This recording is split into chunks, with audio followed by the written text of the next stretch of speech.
Hey guys, Seven here from the TSM VALORANT team, and today I'm going to be showing you guys how to play Gekko like a pro, so that you can be the wingman your teammates need to thrash your dizzying opponent into the mosh pit. Yeah, I'm not saying that. Let's get into it. I think the most important thing for the molly is that it's not like any ordinary molly in the game. For example, if you have like a Phoenix molly or a Brim molly, the moment that it goes down, it instantly starts hurting you at full damage. However, the Gekko molly is not like that. It takes a couple seconds and then it finally does like a very big like AoE hit. There's been many times where I've thought like I've thrown a molly here, like I'm safe. So many enemies will just run through it. So I think the biggest thing to keep in mind when using the molly is that one, it's very big, and two, it's not instant. If I see the enemies here, a good time to throw the molly would actually be up here, not down there, as they'd be able to run up and, you know, kind of like beat it. So making sure that your molly placements are good and you know that you time them properly, like it'll make your Gekko molly like usage a lot better. The site itself is not that big, so once we take, let's say, launch control or hook control, it's basically just these parts of the map here, and then here. So, and you can very easily with one molly deny almost the entire half site. You know, it's really big, so you have a lot of leeway. You can throw it wherever you want. And just with this molly alone, like they can't play here, they can't play here, they can't, you know, it's harder for them to peek backside. You know, instead of throwing it like, let's say, like right here behind the box, you're actually able to throw it more so towards the middle, and it would still get this bar and a lot more. So just making sure they use advantage of like the AoE thing. I guess one last thing is if you're ever playing, let's say, lineups, let's say bomb is planted here and you're in a 2v2 or a 2v1 with like a brimstone on your team, right? And you guys are both playing mollies, you typically want your teammate to be the first person to molly. If, let's say, the person taps and then you throw your molly, like they are able to stick half and easily get out without taking much damage. Whereas if the first tap was hit by your brim molly, they have to get off, and then right before the brim molly gets off, that's when you throw your molly to further stall. TLDR, you want to typically be the second molly, and if you're not able to be the second molly, then you want to make sure that you throw your molly before they are able to tap the bomb. Obviously, Wingman, you can plant the bomb, you can defuse the bomb. Simple, you either click it to concuss or you throw it to plant. Or it's obviously one of the better abilities in this game, simply because it acts almost as like an extra teammate, and that's kind of how you want to think of the Wingman, right? You know, in any scenario, 5v5, 3v3, 1v1, it doesn't matter. You having the Wingman and being able to either defuse the bomb or plant the bomb just kind of like gives you that extra security of, you know, being able to hold it, any of that. But that's pretty basic. I think one other thing that I don't see a lot of people do, and this comes up in very like niche scenarios, I believe. Like it's not very common that you're gonna use this, but it is very important to know because it is like a deciding factor of whether you can win a round or not. If you're typically down players, so I'm gonna use the exact same example as like the molly like example. Let's say you're in a 2v1 with a teammate and you guys have launch control and that's all you have, you know. He could be on B, he could be on A, you don't know where he's at. However, you have the spike and you're Gekko. So instead of running into site, clearing it out, you know, then throwing your Wingman, it actually could be very beneficial to you to just throw the Wingman and just let it do its thing while you and Brim both hold back. And what this does is basically makes it so it's, you know, you're kind of risk-free. Yeah, you're setting the bomb out, but that's okay because if he breaks the Wingman, then obviously he has revealed its position. And if he doesn't break the Wingman, then you're in a good like safe spot to play post plant. And this works for both defusing and attacking. If you don't know what the enemy is, you know, using your Wingman to like bait him or force him into peeking or forcing him into doing anything to reveal his position is very, very strong and is a lot better to the alternative of trying to clear things and then finally at the end using your Wingman to plant. Something else that you have to keep in mind of is, you know, it's actually very, very good for clearing angles. Like, you know, obviously this is usually room bud, but you can very easily also just throw your Wingman down and your Wingman will clear all of this for you, and you know, you're still able to just look and hold the right side. And again, it's a lot better also than using a room bud because whenever you know that, you can just pick it up. Also, it is I can't really show it here, but the radius of the concuss is very, very large. I've seen clips of people like hiding in this corner right here, and people just send the Wingman straight forward like this, and the Wingman will pop like either here or here depending on the corner, right? So it's not always gonna be used for, you shouldn't always use the ability just to hold it to defuse or plant. Don't be afraid to use it as like as its primary ability as to concuss, to clear angles. You can always pick it back up if you need to, so don't be scared and always just hold on to it for whatever. Also, huge shout out to Logitech G. I'm currently on the PRO X TKL RAPID keyboard, which I was fortunate enough to test out in its early beta stages. One big part that I enjoy about this keyboard is the rapid trigger feature, which allows me to set each key to whatever actuation point I desire. For example, I can set my spacebar key to have a higher actuation point, meaning that it's harder for me to hit it compared to my movement keys, which I set at a more sensitive point. This just basically allows me to figure the keyboard however I want it, exactly how I want it, and to me that is very, very important and crucial in pro play. So be sure to check it out. The key with using Dizzy is that you shouldn't treat it as any like normal flash. The beauty of Dizzy is that the enemy doesn't have to be looking at the flash for it to get blinded. All that it needs is just line of sight. Instead of flashing like right here, like let's say like a Phoenix flash or a Sky flash, you would just pop it right here.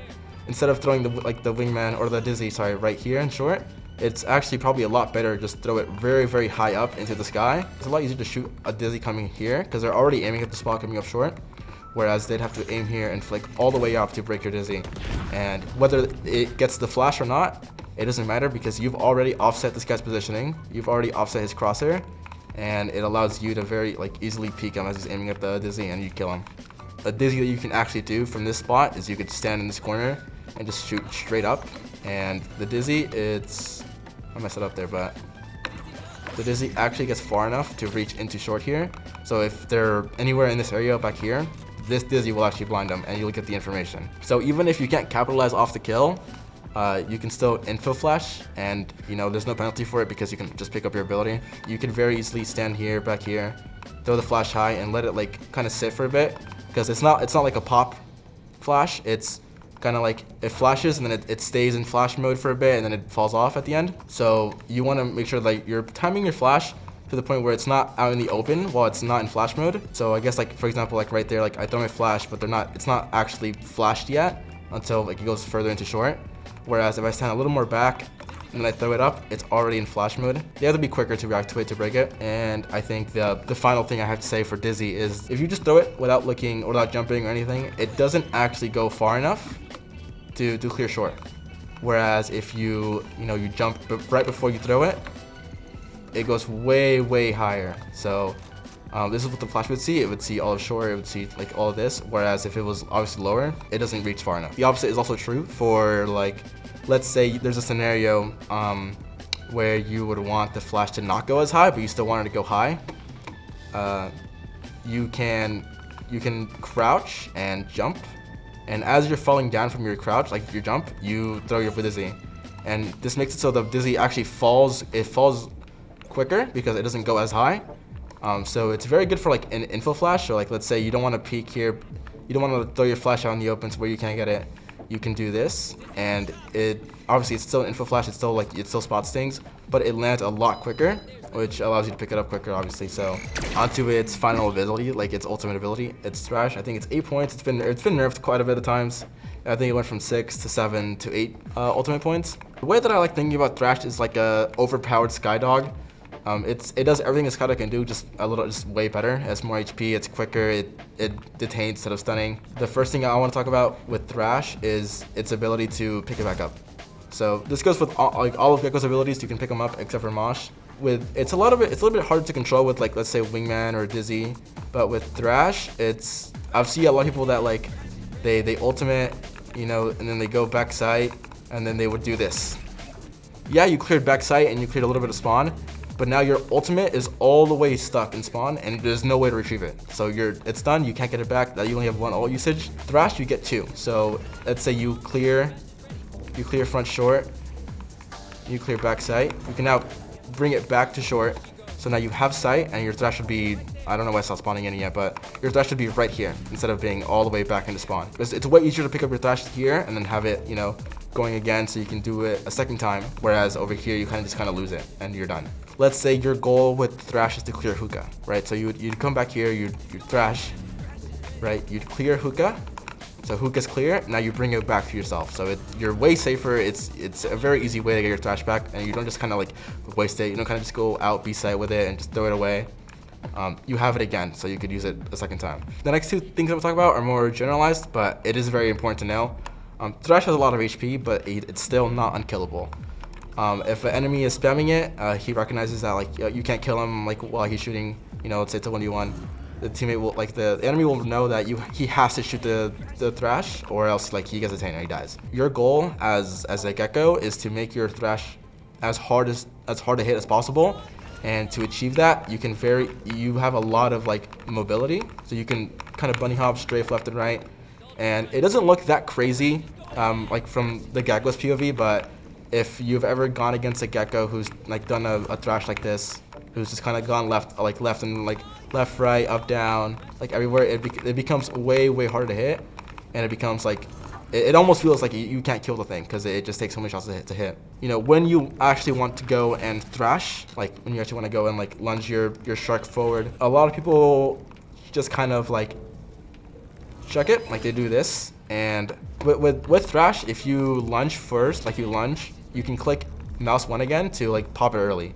So right there, like I kind of pop my Thrash early, and it's not, you know, it just pops a lot quicker. Whereas if I let it go out, it kind of takes a while. And this is like dependent on scenario to scenario. For example, like if my Thrash timer is about to run out, like I would say it's about to run out, obviously I can let it go and I could still clear U-Haul if I do like the full lunge.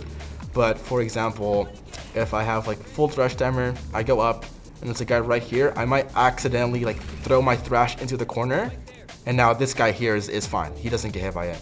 Whereas if I Thrash again and I try to pop it early, this guy is gonna get hit every single time. So he's right here, pop it early, and he gets hit every time. Let's say you're playing a Raze and you have a Thrash back, like you're thrashing site, and this Raze jumps out spot, like up van, sorry. You can still, like I'm pretty sure you can still, like using the method of pop it early, you can like Thrash it from here and pop it early, and it still hits like the top. So it's not like this guy like on height always just has the advantage over you. Like you can find ways to always like get detained, like no matter where they're at, like on the map. As for like more advanced things, I think like the biggest thing to focus on is your dizzy to be probably your most usability. You really want to take advantage of the fact that you can pick up abilities whenever you want. Whenever you throw an ability, always be mindful of where it's going to land and if I'm able to pick it back up. If I want to peek short with a flash, I want to make sure my flash lands somewhere around back sight instead of over front sight. If I throw it like this, I'm able still to peek with it. I come back and I'm able to be safe back here behind this box and pick it up. Whereas if I just kind of chucked it straight forward like that, I peek with it, and now the flash is front short, and I'm gonna be in the open if I try to get it back. Gekko is an agent where you can play very far back and still have a lot of value. You know, you don't always have to be up close to flash. You don't always have to be close to Wingman. You know, you are able to Wingman site all the way from back here if you wanted to. You know, you don't have to run up to the site like this with your Wingman out and just throw it. You know, you can do it from a very far distance. I guess one blanket tip, like this will help with whatever ability you use, is just always be sure you're in a safe spot when you throw your utility. You don't want to be caught out with your utility. You don't want to like, you know, be in unfavorable positions because truly Gekko is an agent where you can do basically anything from like anywhere. Just be mindful of your positioning, always stay back, and kind of let your teammates use your abilities. Just, you know, help them out, support them, flash for them like this, you know, Wingman over. Crazy sight, you got it. And that's a wrap. I hope you guys enjoyed the Gekko guide. If you guys want to see more guides like this, let us know below. And again, huge shout out to Logitech G and especially the PRO X TKL RAPID keyboard if you want to win your rank games. Peace out. And action 7. So that you can be the wingman your teammates need to thrash your dizzying opponent into the mosh pit. I don't know why I can't say it. I get PTSD.